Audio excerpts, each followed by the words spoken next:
Assalamualaikum warahmatullahi wabarakatuh. Halo semuanya, perkenalkan nama saya Sri Barokatul Aulia Putri dari Prodi Psikologi Universitas Al-Azhar Jakarta.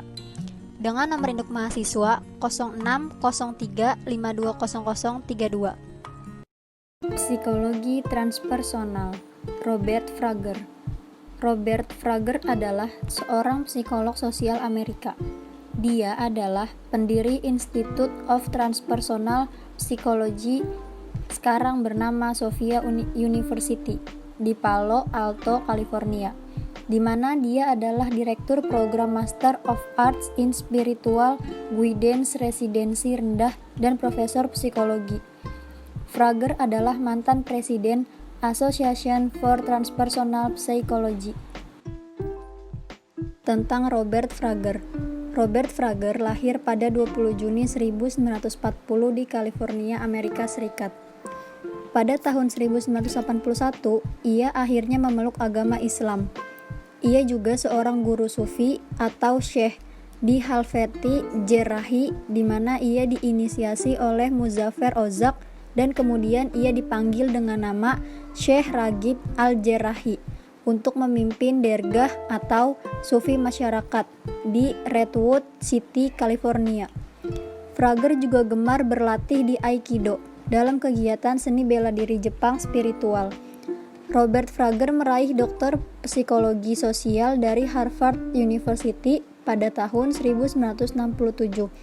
Tahun 1975, ia mendirikan The Institute of Transpersonal Psychology di Palo Alto di California Utara, tempat kini dia menjadi guru besar psikologi. Selain menjadi psikolog transpersonal, konsultan, dan guru spiritual, kini sehari-harinya mengabdi sebagai Presiden Tarekat Jerahi Order California dan sudah lebih 25 tahun menjadi pembimbing spiritual. Salah satu karyanya yang terbaik adalah Psikologi Sufi untuk Transpersonal Diri dan Obrolan Sufi. Frager menekuni Reed College di Portland, Oregon dari tahun 1957 sampai 1961. Ia lulus dengan gelar BA dalam bidang psikologi. Ia meraih gelar PhD dalam bidang psikologi sosial dari Universitas Harvard di Cambridge, Massachusetts, yang ia tekuni dari tahun 1961 sampai 1967. Dari tahun 1963 sampai 1965, ia adalah seorang fellow di East West Center di Honolulu, Hawaii. Dari tahun 1967 sampai tahun 1968, ia adalah seorang peneliti di Universitas Keio di Tokyo, Jepang. Karya Robert Frager, Psikologi Sufi untuk Transformasi Hati, Diri, dan Jiwa, dan Obrolan Sufi. Hati menurut psikologi Sufi yaitu menyimpan kecerdasan dan kearifan kita yang terdalam.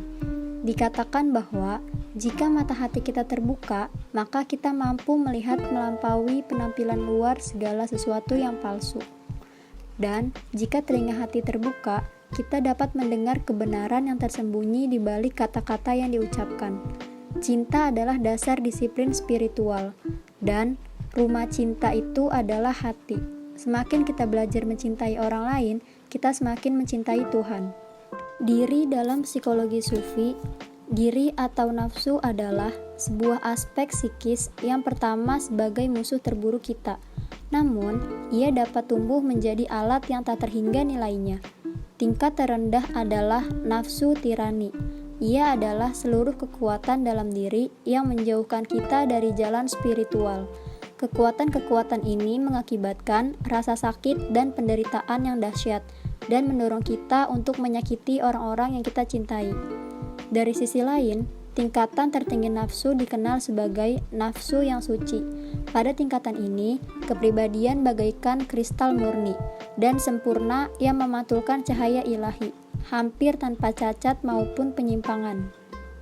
Tingkatan jiwa untuk transformasi diri dalam psikologi Sufi.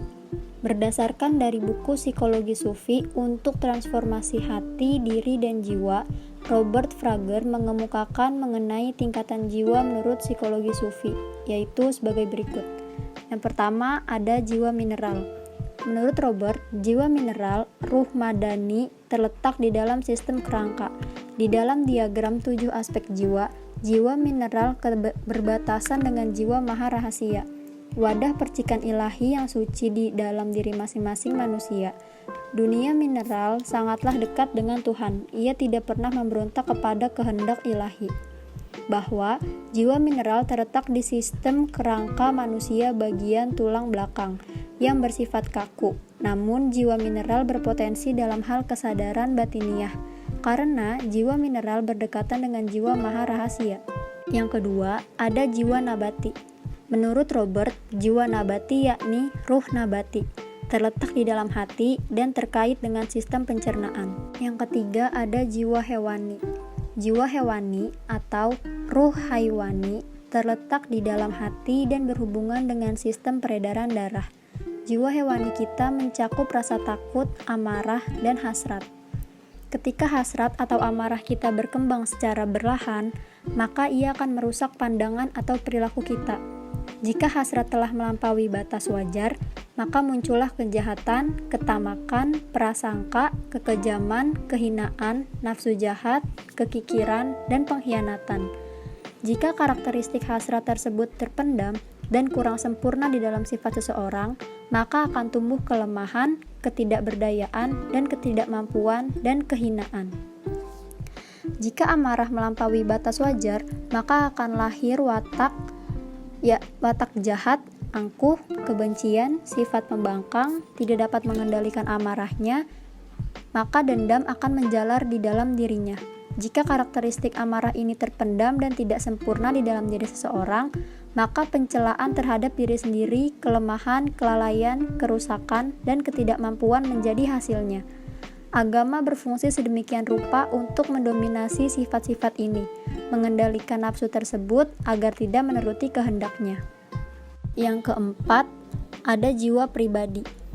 Jiwa pribadi, menurut Robert, sisi berikutnya dari keseluruhan jiwa adalah ruh nafsani.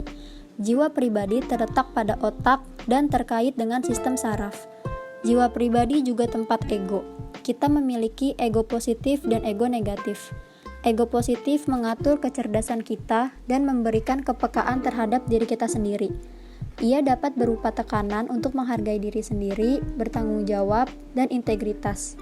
Di sisi lain, ego negatif adalah tekanan untuk bersikap egois, angkuh, dan merasa terpisah dari manusia lainnya dan Tuhannya. Ego positif adalah teman yang baik di jalan spiritual. Ia dapat memberikan ketentraman batin pada saat guncangan-guncangan tak terhindarkan muncul selama kita berada di jalan spiritual. Ego negatif adalah musuh. Ia merusak pandangan kita dan mencemari hubungan kita dengan dunia. Salah satu perbedaan utama antara keduanya adalah bahwa ego positif menjadi budak kita dan ego negatif tak henti-hentinya berupaya untuk menjadi Tuhan kita. Yang kelima, ada jiwa insani. Menurut Robert, jiwa insani itu terletak di dalam kolbu, yaitu hati spiritual. Jiwa insani lebih baik daripada jiwa pribadi.